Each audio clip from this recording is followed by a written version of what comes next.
Bonjour, bonjour, bonjour, bonjour à tous. J'espère que vous allez bien. J'espère que ça va. On se retrouve encore pour notre série. On est dimanche aujourd'hui, dimanche exhortation. Et c'est un temps encore que on est là dans la méditation avec le Seigneur. On essaye de comprendre qui il est. Et comme vous avez vu, ça fait déjà 2 dimanches où je vous parle de l'Église. Je vous parle de l'Église. Je vous explique exactement un peu qu'est-ce que c'est l'Église. On bénit le Seigneur encore une fois pour ce temps. Que toute la gloire et l'honneur l'appartiennent dans ce qu'il est. Merci Seigneur encore pour cet instant. Merci Seigneur encore de faire ce que tu veux. Merci Seigneur parce que je crois que tu nous as déjà bénis. Merci Seigneur de toucher encore celui qui va passer. Merci Seigneur pour cet enseignement que tu vas communiquer. Merci Seigneur de nous délivrer encore de ce qui n'est pas de toi. Par ta grâce, mon Dieu, mon roi, ce moment c'est pour toi. Ce moment c'est pour t'adorer. Ce moment, Seigneur, c'est pour être encore au plus près de toi. Aller encore dans le lieu saint avec toi, Seigneur. Je bénis encore cet instant que tu permets, parce que je crois que tu vas encore toucher. Père éternel, je souhaiterais que tu bénisses encore chaque personne ici. Il y a beaucoup de personnes qui passent sur YouTube. Il y a beaucoup de personnes, Père éternel, qui s'intéressent sur cette chaîne EVE Ministère, qui est seulement pour ta gloire, qui est seulement, Père éternel, pour déclarer ton nom. Et je te rends grâce encore parce que je crois que tu as préparé des choses extraordinaires, beaux pour celui qui passera encore et qui écoutera par rapport à la délivrance de l'Église. Alors, je vous ai parlé de l'Église et je reviens parce que c'est la 3e vidéo sur l'Église. L'Église ici du grec ecclésia, appel hors d'eux. Voilà, je vous donne encore la signification de l'Église parce que nous sommes vraiment sur cette direction que le Seigneur a donnée déjà depuis 2 dimanches. C'est le 3e dimanche encore que je vais vous parler de l'Église et on va aller dans... Je suis en train de vous lire actuellement les références bibliques qui nous parlent de cette Église qui a été mise en place. L'Église qui est toi, l'Église qui est moi, l'Église qui es tu, et qu'on se retrouve seulement tous ensemble. L'Église qui est toi, moi, lui, se retrouve tout simplement ensemble dans un bâtiment. Et ce bâtiment s'appelle l'Assemblée. Nous sommes l'Assemblée des saints. Quand les saints se retrouvent ensemble, c'est l'Église qui se retrouve ensemble, dont notamment les saints qui se retrouvent ensemble dans un endroit précis, dans un lieu précis, dans un bâtiment, à l'extérieur, voilà, dans une maison. C'est ce qu'on appelle des églises de maison aussi. Donc, que le Seigneur t'éclaire. Parce que ici, il y a beaucoup de personnes qui vont dans les assemblées le dimanche et qui disent je vais à l'église. Et la plupart du temps, il y a certains hommes de Dieu ou femmes de Dieu qui bousculent souvent les frères et sœurs, à souvent leur dire tu ne viens pas à l'église. Pourquoi tu ne viens pas à l'église? Elle est déjà à l'église. D'accord? Donc, prenez le temps d'apprendre. Prenez le temps de vous arrêter sur cette vidéo. Prenez le temps de partager. Prenez le temps d'écouter soigneusement parce que c'est pour vous. Si Dieu permet encore que tous les dimanches, il y a cette constance de pouvoir être là, c'est parce qu'il veut t'enseigner. Son amour fait en sorte qu'il s'arrête. Il nous utilise, nous, comme esclaves, pour venir t'enseigner, pour venir t'ouvrir les yeux par rapport à ce qu'il est réellement ou par rapport à ce que toi tu es réellement.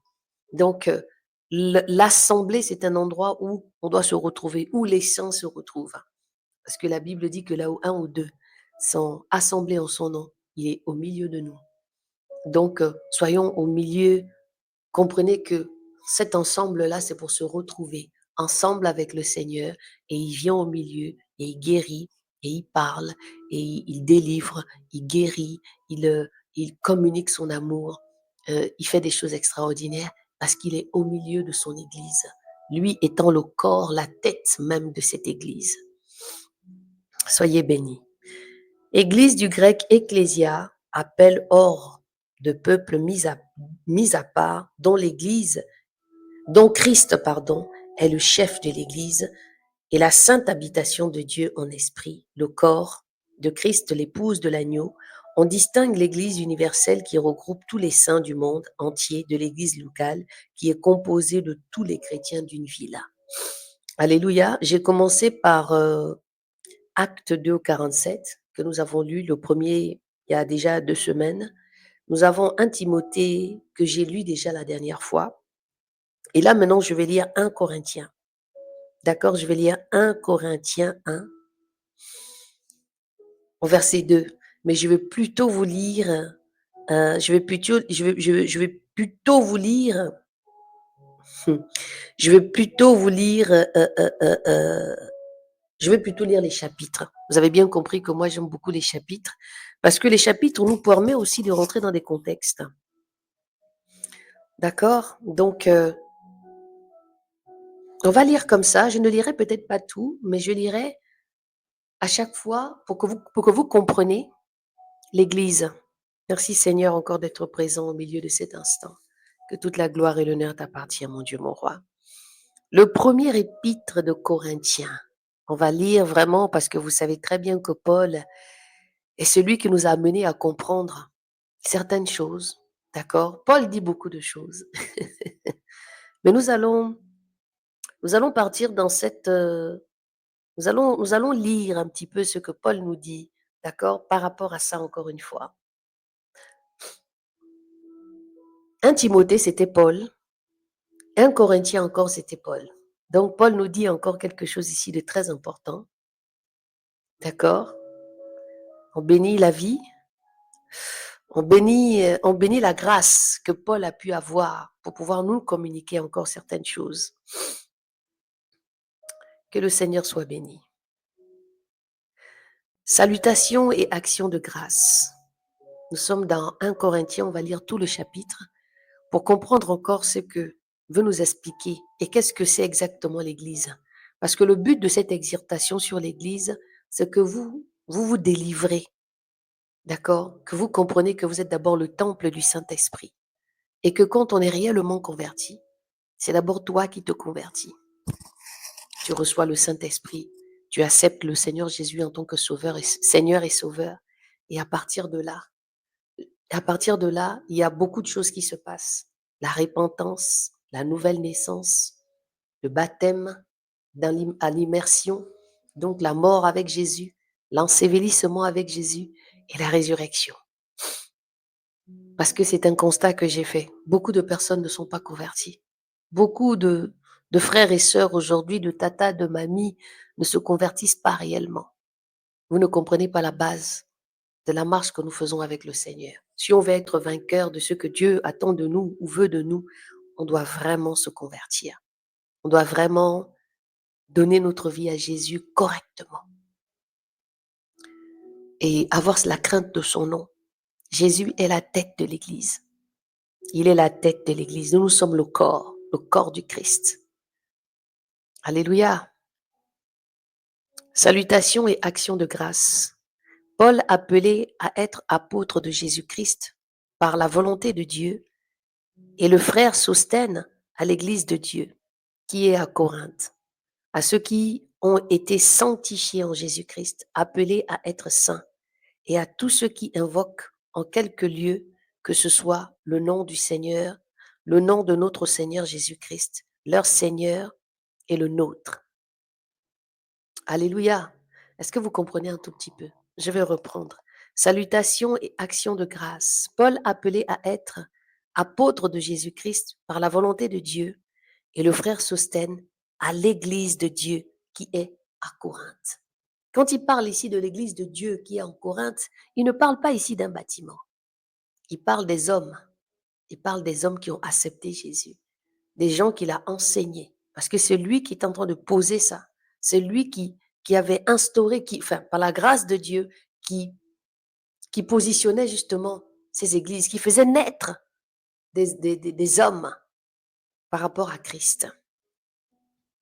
Amen. À l'église de Dieu qui est à Corinthe, à ceux qui ont été sanctifiés en Jésus-Christ, appelés à être saints, et à tous ceux qui invoquent en quelque lieu que ce soit le nom de notre Seigneur Jésus-Christ. Leur Seigneur est le nôtre. Au verset 3. Que la grâce et la paix vous soient données de la part de Dieu, notre Père, et du Seigneur Jésus-Christ. Je rends à mon Dieu de continuelles, je rends à mon Dieu de continuelles actions de grâce à votre sujet pour la grâce de Dieu qui vous a été accordée en Jésus-Christ. On se rend compte ici que Paul, il avait le souci de pouvoir prier, de pouvoir à chaque fois déclarer des paroles, encourager. Parce que moi, je vois ça ici comme des paroles d'encouragement que Paul est en train de donner par rapport à ces églises, par rapport à cette église, donc ces hommes qui s'étaient convertis, ces hommes qui sont venus à lui, ces hommes dans lesquels il a parlé de Jésus par son témoignage, qu'il a amené en Christ, parce que Paul pouvait dire il a engendré beaucoup d'enfants, dont notamment Timothée. D'accord? Engendré ici, c'est parce qu'il les a parlé de Jésus et ils se sont convertis par lui. Donc, il parle d'engendrer. D'accord? Que le Seigneur vous bénisse. Que le Seigneur vous bénisse. Que la grâce et la paix vous soient données de la part de Dieu notre Père et du Seigneur Jésus-Christ. Je rends à mon Dieu de continuelles actions de grâce à votre sujet pour la grâce de Dieu qui vous a été accordée en Jésus-Christ. Amen. Car en lui, vous avez été comblés de toutes les richesses qui concernent la parole et la connaissance, le témoignage de Christ ayant été solidement établi parmi vous, de sorte qu'il ne vous manque aucun don dans l'attente où vous êtes de la manifestation de notre Seigneur Jésus-Christ. Il vous affermira aussi jusqu'à la fin pour que vous soyez irréprochables au jour de notre Seigneur Jésus-Christ. Dieu est fidèle, lui qui vous a appelé à la communion de son Fils Jésus-Christ, notre Seigneur. Ah là là, à chaque fois que je lis les épîtres de Paul, j'ai juste l'impression que Paul était à côté de moi et puis il était en train de m'enseigner, de m'exhorter par rapport à la foi, de m'exhorter par rapport à ce que j'ai cru, de m'exhorter en me disant, tu as donné ta vie, je prie pour toi et je prie devant le Père parce que je sais que, voilà, il est fidèle. C'est vraiment une exhortation. Je vous conseille d'aller lire le livre de Corinthe. Je vous vraiment, je vous incite, vraiment, je vous encourage à aller lire ce livre-là et d'aller prendre le temps de vraiment comprendre parce que Paul nous enseigne un peu comme moi je peux vous enseigner, comme ton pasteur peut t'enseigner si vraiment c'est un enseignant et qu'il est vraiment dans la base biblique, si ce n'est pas un pasteur comme nous voyons aujourd'hui, d'accord? Mais qu'il vous emmène justement à cultiver votre marche, qui vous amène à mettre le doigt sur ce qui ne va pas. Voilà, qui vous amène vraiment à adorer Dieu et de considérer la marche que vous faites avec le Seigneur et de considérer les noms qui sont écrits dans le livre de vie, de considérer par rapport à la sanctification, par rapport au péché, rater le but, par rapport à cette marche irréprochable que nous devons avoir parce que nous inspirons à être comme Christ. Amen. Waouh, merci Seigneur pour ta parole. Dans le verset 10, division dans l'église de Corinthe. Je vous exhorte, frères, dans le nom de notre Seigneur Jésus-Christ, à tenir tous un même langage et à ne point avoir de division parmi vous, mais à être parfaitement unis dans un même esprit et dans un même sentiment. Voici comment il explique. Paul ici explique comment un disciple doit être, comment l'Église doit se comporter entre nous, avec les autres de l'extérieur, dans la crainte que nous avons par rapport au Seigneur. Je vous exhorte, frère. Il dit, je vous exhorte. Vous voyez, c'est une exhortation qu'il est en train de donner. C'est un conseil. Exhorter ici, c'est conseiller. C'est donner son témoignage aussi. C'est de dire, voici peut-être ce que j'ai vu. C'est un conseil. C'est un œil extérieur qui vient vous parler, qui vient vous dire, ah, voici, par rapport à une sagesse, par rapport à, comment dire, à un exemple aussi de foi, de marche avec le Seigneur. C'est comme ça que Paul ici aussi se définit. Je vous exhorte, frères, par le nom de notre Seigneur Jésus-Christ, à tenir tous un même langage, à ne point avoir de division parmi vous, mais à être parfaitement unis dans un même esprit et dans un même sentiment. Car mes frères, j'ai appris à votre sujet par les gens de Chloé qu'il y a des rivalités au milieu de vous.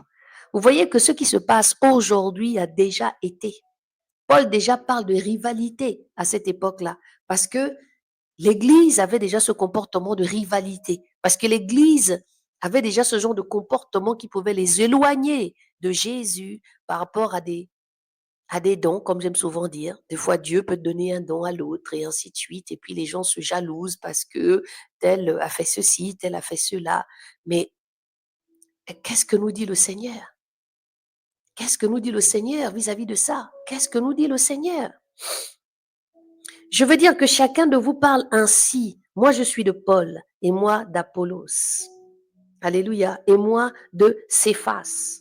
Voici ce que Paul a entendu. Il a entendu des rivalités. Donc, il va exhorter en disant, j'ai entendu des choses là que vous avez dit. Moi, je suis de Paul, moi, je suis d'Apollos. Donc, c'est-à-dire, moi, et c'est ce que nous vivons aujourd'hui. Moi, je suis de telle église, moi, je suis de telle assemblée. Voici mon assemblée est meilleure que l'autre. Et chacun va dire à l'autre, ah, mais viens dans mon assemblée est mieux que le tien. Là-bas, on fait la fête, ici, on fait comme ça, on fait des soirées bootcamp, on fait ci, on fait ça. Écoutons ce que Paul nous dit par rapport à ça. Je veux dire que chacun de vous parle ainsi, moi, je suis de Paul, et moi d'Apollos, et moi de Céphas, et moi de Christ. Christ est-il divisé? Voici ce que Paul dit ici. Christ est-il divisé? Paul a-t-il été crucifié pour vous?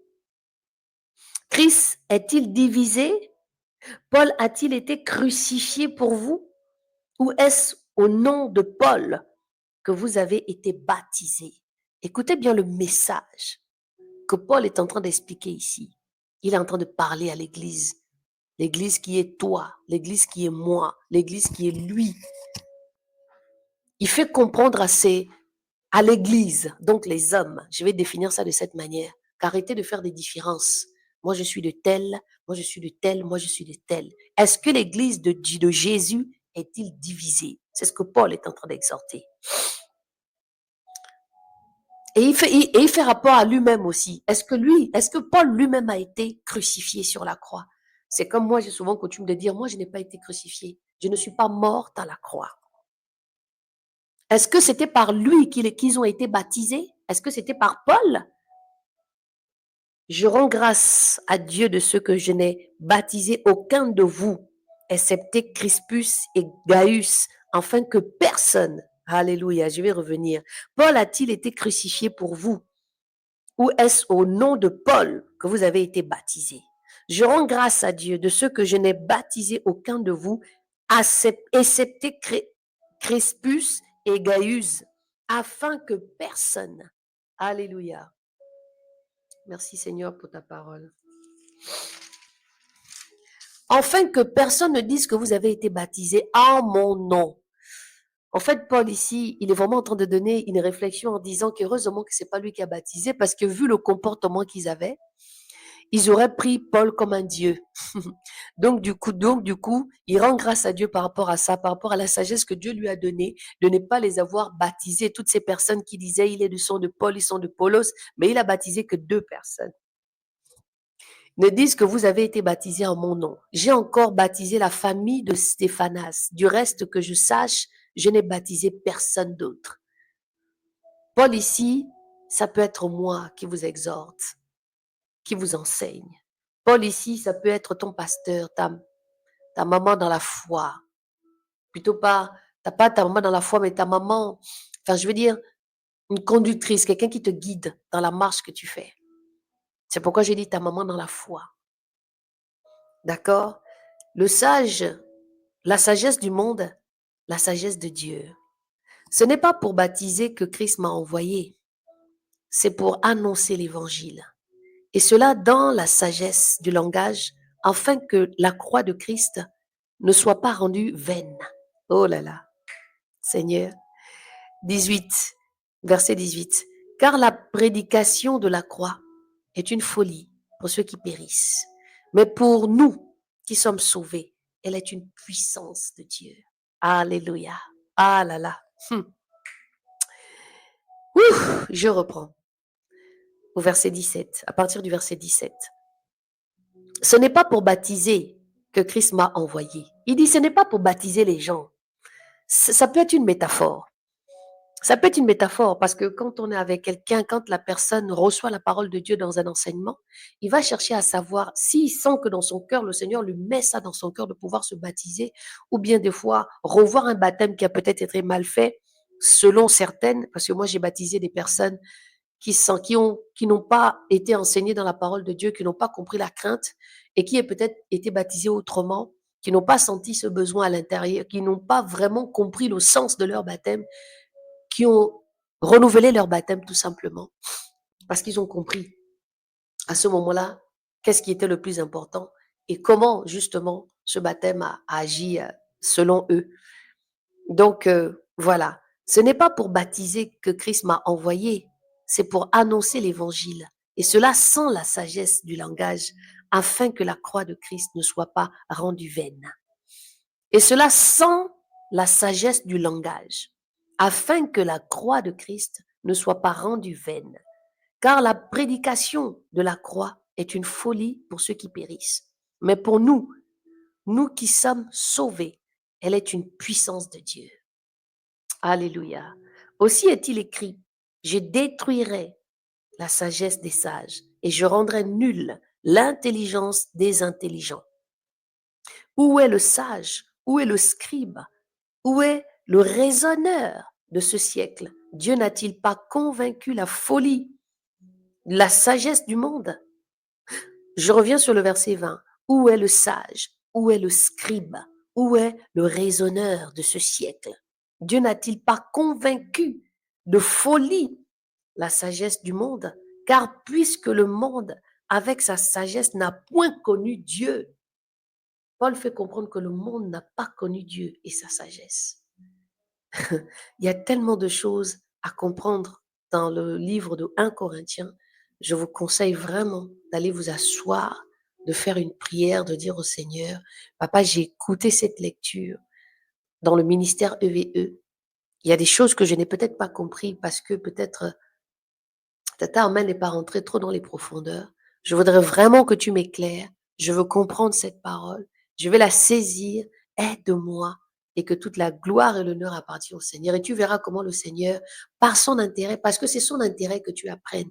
C'est par son intérêt qu'il va t'ouvrir l'esprit. C'est par son intérêt qui va te montrer les points. Alléluia. Soyez délivrés.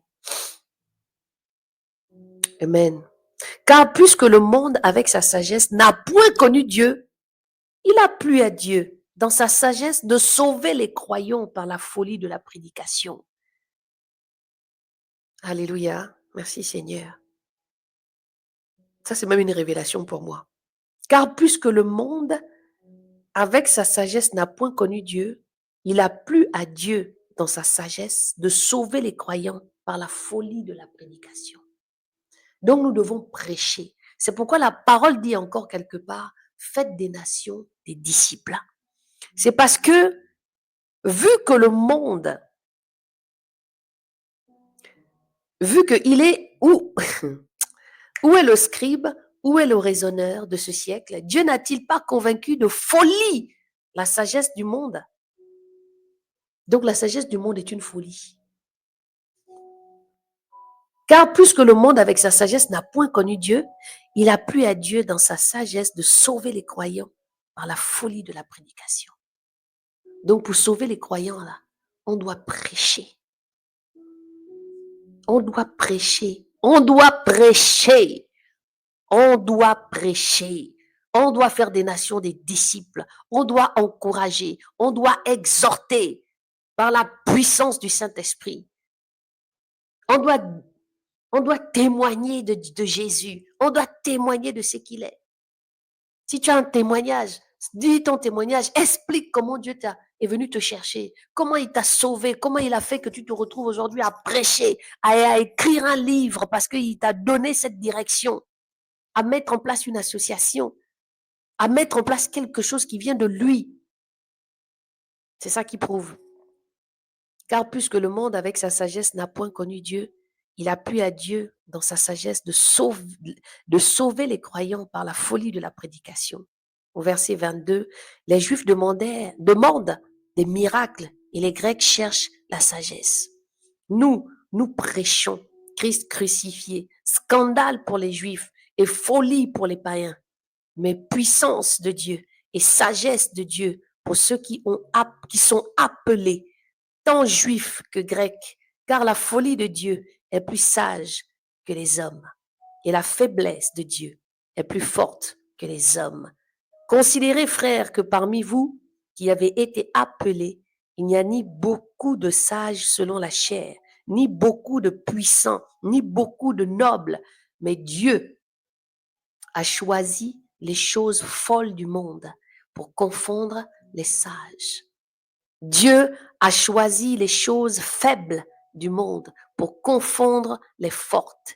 Et Dieu a choisi les choses viles du monde et celles qu'on méprise, celles qui ne sont point pour réduire à néant, celles qui sont,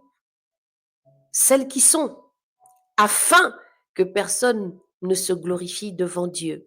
Or, c'est par lui que vous êtes en Jésus-Christ, qui par la volonté de Dieu a été faite pour nous, sagesse, justice, sanctification et rédemption, afin, comme il est écrit, que celui qui se glorifie dans le Seigneur.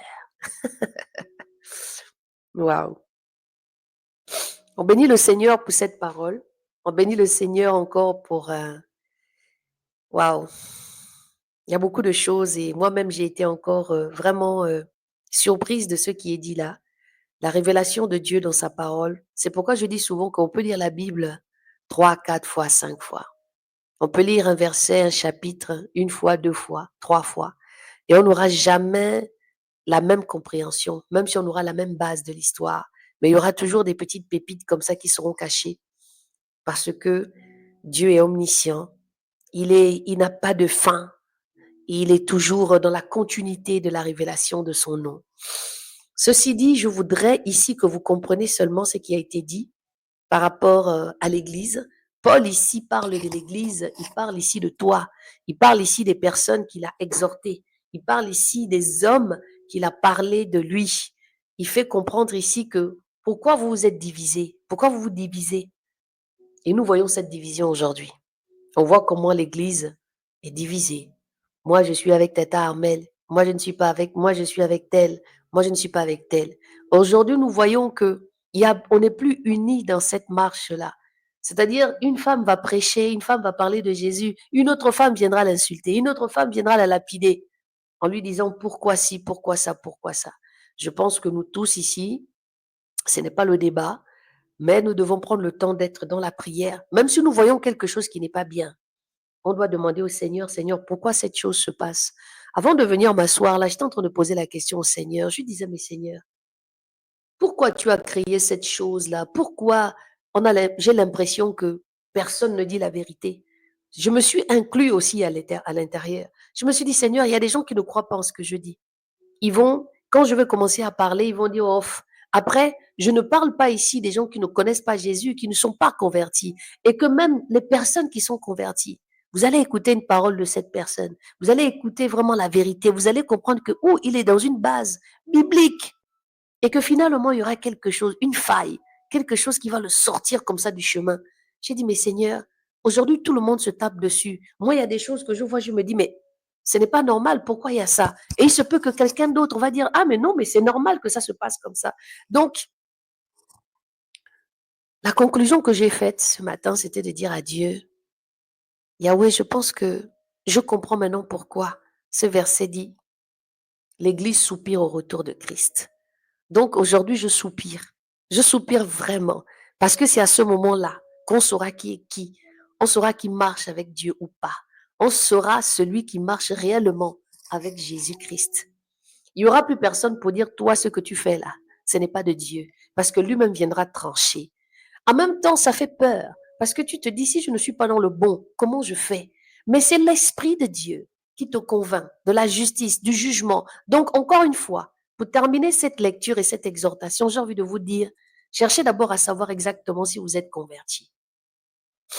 Parce que quand on est converti, l'Esprit de Dieu agit différemment avec nous. Il nous donne la compassion, il nous donne une sagesse, il fait en sorte que on ne voit plus les choses de la même manière. Donc, c'est quand même important que nous voyions aussi cet aspect-là. Vous comprenez? C'est très, très, très important que nous voyions cet aspect-là aussi. La nouvelle naissance. Donc, cette parole me transperce encore une fois. Cette parole me parle. Cette parole agit dans mon cœur. Parce que je me dis, c'est compliqué. Nous devons prier pour les uns et les autres. S'il y a quelqu'un que tu vois que la marche qu'il fait n'est pas correcte, priez. Je pense que l'Église doit commencer à prier au lieu de faire des concurrences. L'Église doit accepter que si un homme vient à tel endroit, il aura peut-être envie d'aller ailleurs. Et le but ici, c'est de toujours amener les gens à exhorter, à leur dire des choses, avec sagesse, avec amour, avec patience. Que le Seigneur vous bénisse abondamment, que le Seigneur vous fortifie en cet instant pour vous qui allez passer ici, que le Seigneur se rappelle de vous, que le Seigneur vous remplisse encore de sa présence, que le Seigneur vraiment vous amène encore à les lire, à les méditer, et que s'il y a des choses que vous n'avez pas comprises, laissez des messages, ou bien vous-même allez y faire la quête. On se retrouve demain à 6h30 de France. Nous allons lire le chapitre 17 à 18 du livre de Matthieu. On continue toujours la lecture, on est dans les évangiles et que le Seigneur nous bénisse encore par sa présence demain. Donc, soyez fortifiés, passez un bon dimanche à famille. Dimanche n'est pas forcément le jour de l'église, mais vous devez mettre dans votre tête que la communion fraternelle est importante. La maison EVE vous accueille le 31, voilà, pour un temps d'agape, pour un temps de partage, de prière, voilà, un temps de convivialité. Donc, que Dieu encore, que je prêche tous les jours, vous accorde la paix. La paix. Recevez la paix de Dieu et je vous dis à demain. Et partagez la vidéo, likez, abonnez-vous et vous avez beaucoup de vidéos déjà en live qui pourra vraiment vous apporter des réponses à votre marche et vous fortifier parce que Jésus est vivant. Et j'aimerais terminer ici avec, j'aurais voulu terminer ici avec un verset.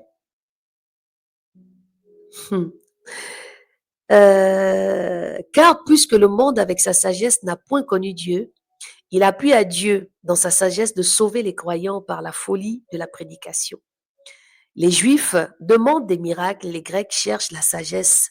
Nous, nous prêchons Christ crucifié, scandale pour les Juifs et folie pour les païens, mais puissance de Dieu et sagesse de Dieu pour ceux qui sont appelés, tant Juifs que Grecs. Et je vais revenir sur le verset 25 qui dit, car la folie de Dieu est plus sage que les hommes et la faiblesse de Dieu est plus forte que les hommes. Alléluia. Considérez, frères, que parmi vous qui avez été appelés, il n'y a ni beaucoup de sages, il n'y a ni beaucoup de sages selon la chair, ni beaucoup de puissants, ni beaucoup de nobles, mais Dieu a choisi les choses folles du monde pour confondre les sages. Dieu a choisi les choses faibles du monde pour confondre les fortes, et Dieu a choisi les choses viles du monde et celles qu'on méprise, celles qui ne sont point pour réduire à néant, celles qui sont afin que personne ne se glorifie devant Dieu.